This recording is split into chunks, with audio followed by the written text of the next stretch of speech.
দেখো বন্ধুরা, আজকে আমি বানাবো ঝিঙের ছাল বাটা। তার জন্য দিয়ে দেবো কড়াইতে তেল,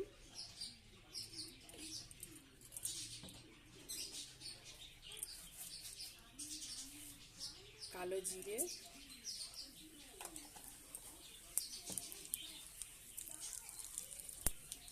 রসুন, এবারে দিয়ে দেবো লঙ্কা, পেঁয়াজ।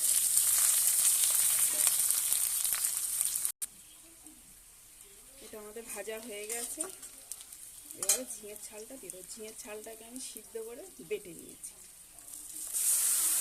এবার এটাকে দিয়ে দেবো।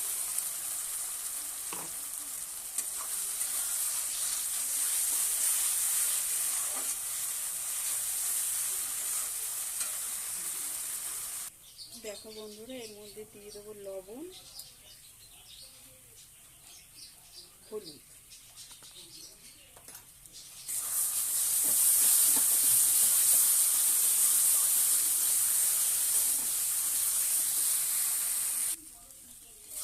দেখো বন্ধুরা, এটা আমাদের হয়ে গেছে। এবার এটাকে নামিয়ে